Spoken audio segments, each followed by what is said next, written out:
The old man pretending to paint secretly reached his hand under the seat. He felt a coin and casually held it in his hand. When he got home, the old man carefully pried open the coin. Then, a note suddenly appeared inside the hollow coin. It turned out that the old man appeared to be a painter, but in fact he was Abel, a spy hiding in the United States. What he did not know was, because of a traitor's betrayal, the CIA had already surrounded his apartment, facing interrogation by CIA agents. Abel showed the excellent mental composure of a top agent. Would you mind if I clean my palette? The paints, it'll get ruined otherwise. It's just behind you there. I have a cloth myself. Thank you. Start searching the place. Thank you. All right, search the mattress, the bed, the floorboards. Did you put that in the ashtray? This chair. Take a good look On at the that desk. windowsill there. He used chewing gum to distract the agents, then quietly destroyed the note with the intelligence. But what Abel did not expect was, even without enough evidence, the Investigation Bureau still required him to stand trial, to show the integrity and fairness of the judicial system.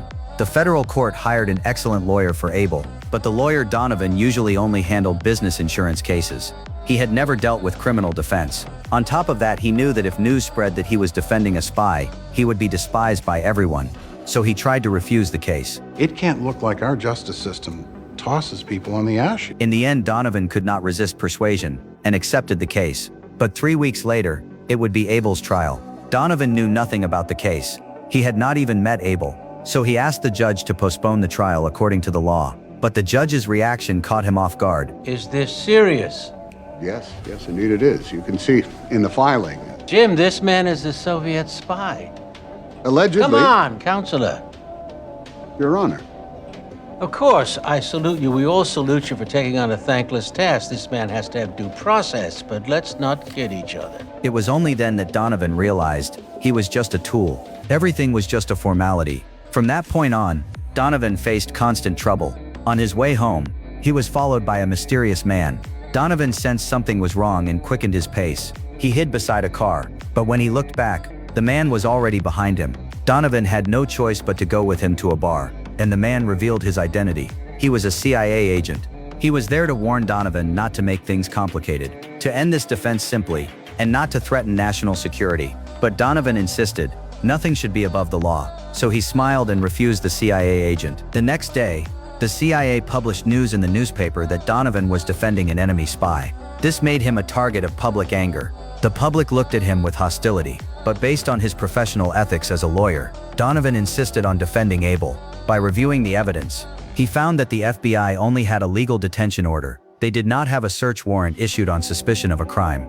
This meant, the evidence the FBI found not only could not prove Abel was a spy, but was also illegally obtained. It should not be recognized by the court. But the judge believed Abel was an illegal foreigner and could not be fairly tried under U.S. law. Versus Rudolph Abel.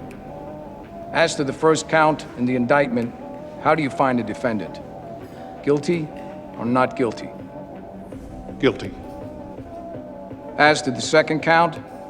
Guilty. As to the third count? Guilty. Your Honor, I make a motion to set aside these guilty verdicts against the weight of evidence. Denied. The jury is discharged. Thank you all. The jury all demanded that Abel be sentenced to death by hanging. Donovan's reasoned arguments were mercilessly ignored by the judge. A few days later, the sentencing day arrived. Although Donovan could not secure Abel's rights, Abel had already accepted life and death. The two adhered to their principles. One endured all torment without yielding. The other upheld professional ethics, despite public scorn. This made them start to admire each other. Before the verdict, Donovan prepared to make his best effort to argue again. Although the judge was still resistant, Donovan this time found a highly persuasive reason. It is possible that in the foreseeable future, an American of equivalent rank might be captured by Soviet Russia. We might want to have someone to trade. Wow. That sounds like spinning what ifs. You could do that till the cows come home. My business, what ifs? I'm in insurance, and there's nothing implausible about this one. It's entirely in the realm of what could happen. It's the kind of probability that people buy insurance for. If we send this guy to his death, we leave ourselves wide open. No policy in our back pocket for the day the storm comes.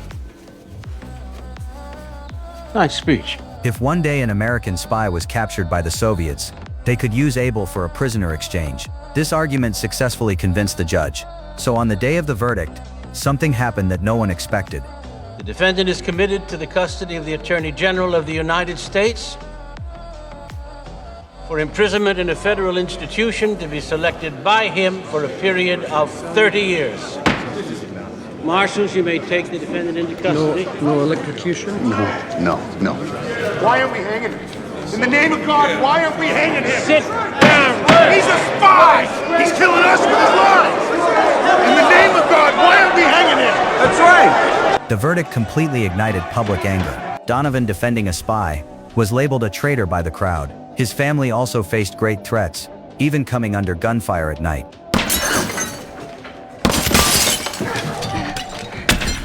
What in God's name happened? Honey, are you all right? Are you hurt? No one, including his family, approved of Donovan's choice, but he faced the challenge and chose to appeal to the United States Supreme Court. I know this man. If the charge is true, he serves a foreign power, but he serves it faithfully. If he is a soldier in the opposing army, he is a good soldier. He has not fled the field of battle to save himself. He has refused to serve his captor. He has refused to betray his cause. He has refused to take the coward's way out. The coward must abandon his dignity before he abandons the field of battle. That Rudolph Abel will never do. Shouldn't we, by giving him the full benefit of the rights that define our system of government, show this man who we are? Who we are? Although Abel's 30-year sentence did not change, at least his life was saved. And 3 years later, a plane crash brought Donovan an unexpected reward for his persistence.